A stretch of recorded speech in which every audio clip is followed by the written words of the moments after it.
morning. It's Wednesday, September 2nd, and I'm so glad that you tuned in to watch this because I've got some great information to share with you about how to deal with these closing cost numbers that are coming over from your buyers and that your sellers are being presented with that are so huge, and why they're so huge. You've got closing costs that are being asked for $9,000, $10,000, $11,000. And I see that every day because I'm putting together these estimates and my eyes are falling out of my head saying, geez, this is so expensive. But I want to share with you the two reasons why, and hopefully by educating you, you can explain it to the seller and the buyer gets an understanding and everybody gets comfortable with the fee situation, so that hopefully that will help some of your transactions that are hinging upon the fact that the seller has to pay so much money and somewhere how meet in the middle. So the main reason why closing costs are so high right now is due to the fact that property taxes are coming due in November, and the lenders are going to want the escrow accounts covered in their entirety plus some now when borrowers close. So we're talking about loans that close in September, October, November. These 3 months are the most expensive months to close on a mortgage loan because the lender is going to require in upwards of 14 months of property taxes that are collected at closing. So in some cases that means an extra $1,500 to $2,000 in closing costs for a borrower. When you compare that to a borrower who closes in December, they only have 5 months of property taxes that are collected. So in some cases you're talking about 7 to 9 month difference in property tax being collected. And when you've got an annual tax amount of $3,000 or $3,500, that's a substantial amount of money. And a borrower who doesn't have those resources to pay for that, or is asking the seller to pay for it that's how they want to structure their transaction, that could be a point at which it depends on the deal getting put together because of that. So timing is everything, but be prepared when you see these larger numbers. That is one of the main reasons. The other reason is that fees have gone up in the mortgage world, and the reason for that is all the legislation that has occurred. The Truth in Lending Disclosure Act, or the Mortgage Disclosure Information Act, however you want to call it, the SAFE Act, all of these pieces of legislation that have been put in place are there to protect the consumer, and for the most part, we're glad that they have been put in, but there's always an increased cost to meet regulator standards, and most of these lenders didn't have, and still don't, even to this day, have the processes in place to meet the requirements that this legislation has set forth. And so in order to get compliant, in order to do the things that they're supposed to do, they have to hire staff, they have to purchase computers, they have to create infrastructure and systems that this thing, these processes will flow through, and it costs money to do that. And these lenders, they don't just pay for that on their own, they pass that cost on to the borrower. And where you see that cost increases in the wholesale lenders' underwriting fees, what you would want to call from a wholesale lender, the junk fees. And we as a broker, we are also responsible for, keeping in compliance with those things too. And unfortunately, we have to do the same thing. We have to hire staff. We have to, do certain things that keep us compliant in order to offer the loans and rates and things that we offer. So those are the two things. The second factor isn't as much because you're only seeing those fees increase maybe by $50 to $100.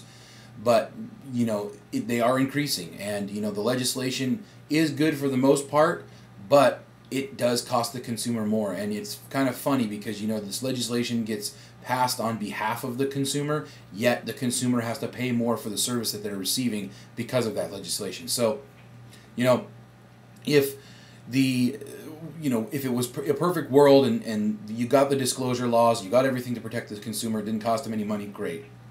But it just doesn't appear that that's the way it's working. So anyway, that's the reason why those fees are showing up so high when you're making your offers or when your seller is being presented with an offer. Those two main reasons. I also wanted to chat just a little bit about the Truth in Lending Disclosure laws and the poll question that's been up for about the last week. And for the most part, the response has been, I just don't have any transactions that I'm working on that is going to affect me. Two, most people are not seeing a delay in closing, and that is really the truth of it. Is if the lender is doing the right thing at the very beginning and disclosing correctly to the borrower, taking care of the client, taking care of the things that they should take care of, then you shouldn't have any kind of redisclosure required at the end of the loan.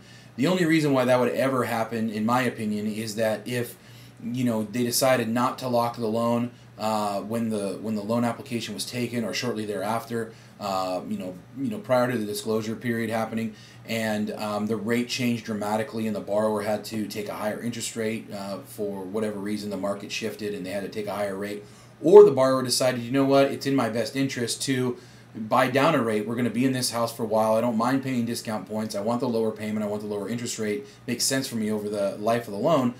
And if they do that at the last minute, then a redisclosure may have to occur. But if everything stays the same from beginning to end, the only delay that you should be seeing is that first 7 days of the transaction where a lender cannot collect fees from the borrower, and therefore that means not order the appraisal. So if you're seeing delays in the appraisal, that's usually the reason why, is that we're waiting for that 7-day period to end so that we can order the appraisal. And usually on your contracts you've got a 10-day inspection period. And if timing is done correctly, where the loan's been submitted and it gets disclosed during that 10-day inspection period, our disclosure period can be happening. And when the disclosure period's over and the home inspection's done, that's the perfect time to order the appraisal. So if the transaction is timed out correctly, you should not see any delays. So hopefully that brings some clarity to that issue. Also, check out the links and docs section. Again, please support that H.R. 2801, the bill to extend the home buying credit, the Home Act. I'm not going to call it the first-time homebuyer credit anymore because it lifts the first-time homebuyer restriction, this bill. And so support that. Oregon residents support it. Washington residents support it. Both the links down there for the representatives are there. Also, remember to download that amendatory clause. I'm seeing it help my transactions a great deal. I'm talking to the people that I work with, say, get this signed now, and it's helping speed up closing, so we don't have to go back and forth to the seller 3 and 4 times and get signatures at the last minute and that sort of thing. So make that a part of your earnest money agreements. Also, again, the first-time homebuyer credit tax form, the FHA HUD repair list is there in the links and docs section. Also, again, continue to click on that HVCC petition, fill that out if you haven't done that already, forward it on to your friends. And then also the referral section down at the bottom, very important. I talked yesterday, Ron Cochran from the Professional Photography Services does a great job. He'll help you out with your listings, get those professional photos in there. Barrett Homes, if you need a contractor to do repairs to that listing prior to listing that, or even repairs for the buyer prior to close, it's a great resource to have. There's a lot of folks down there in that referral section that will help grow your business. So make sure you start referring those people to your clients, to your colleagues, to your friends and family, because they're people that I trust and I know do a good job. So again, thank you so much for clicking and watching. Over the next couple of days, I will have that marketing piece ready. And in fact, over the last couple of days, I wish I had it ready to go, because I've had so many requests for people who, hey, I need you to give this buyer a call, see if they qualify.